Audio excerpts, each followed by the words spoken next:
Hello everyone. তো চলে আসলাম নতুন একটা ব্লগ নিয়ে। কাল সানডে ছিল, কোথাও ঘুরতে যাব না সেটা তো হতেই পারে না।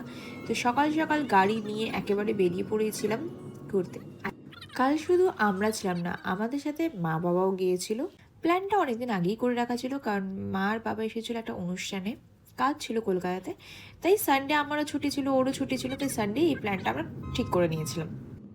এবার চলে আসি গন্তব্যস্থল কোথায় ছিল এবং কলকাতা থেকে কত দূরে ছিল, সমস্ত কিছু শেয়ার করব এই ব্লগে। দেখতে থেকো, আর ভালো লাগলে ব্লগটাকে লাইক শেয়ার কমেন্ট করতে ভুলো না।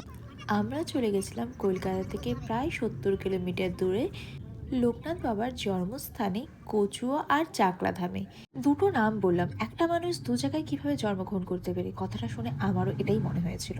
কিন্তু পরবর্তীকালে জানতে পারলাম এই দুই জায়গার মধ্যে একটা দ্বন্দ্ব হয়েছে এবং কি কেসটা কোর্টে অবধিও গিয়েছে যে কোথায় তার জন্মস্থান। তো মীমাংসা এখনো অবধি আমি সঠিক জানি না, বাট আমি যতটুকু শুনেছি সেটুকুই তোমাদের সাথে শেয়ার করলাম। দেখতে দেখতেই পৌঁছে গেছিলাম আমরা আমাদের গন্তব্যস্থলে।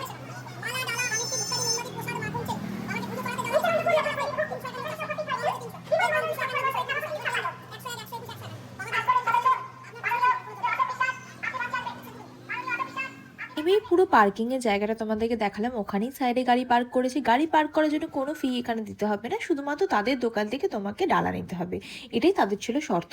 আর ডালা স্টার্টিং হয়েছে 101 টাকার থেকে।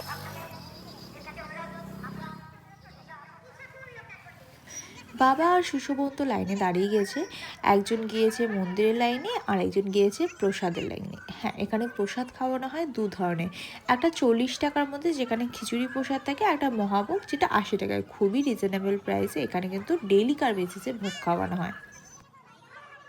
এদিকে আমরা প্রবেশ করে যাচ্ছি মন্দিরের ভেতরে, মাকে লাইনে দাঁড় করিয়ে বাবাকে নিয়ে চলে গেলাম একটুখানি চারিপাশটা ঘুরে দেখতে।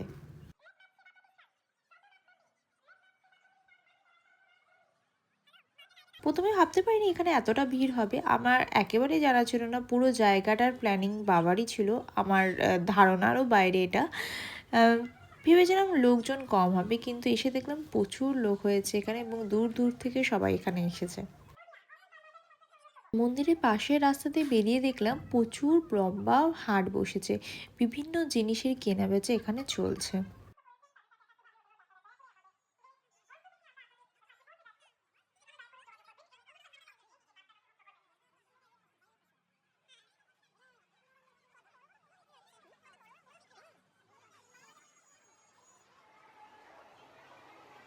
তারপরে মন্দিরের ভেতরে প্রবেশ করে চলে আসলাম যেখানে ভোগ রান্না হচ্ছে সেই জায়গাটা পরিদর্শন করতে। মন্দিরের চারপাশটা পুরোটাই ঘুরে নিয়েছি, এবার আমি দাঁড়িয়ে গেছি গাছের নিচে। ছাতা আনতে ভুলে যাওয়ার জন্য লাইনে দাঁড়ানোর মতো ক্ষমতা আমার নেই, মা বাবা এরাই ঘুরে ফিরে দাঁড়াচ্ছিল। লাস্টে যখন লাইনটা একেবারে সামনে চলে এসেছে আমি লাইনে এসে দাঁড়িয়ে পড়েছি। আর এবার মন্দিরটা তোমরা দেখো।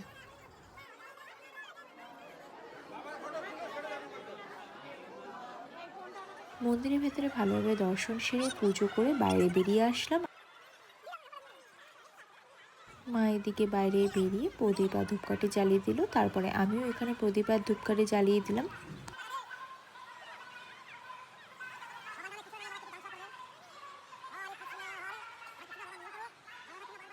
সমস্ত কিছু তো কমপ্লিট হয়ে গেছে, এখন একটু পরে আমরা ভোগ খেতে যাব। তার আগে উপর থেকে পুরো জায়গাটাকে পরিদর্শন করে দেখলাম।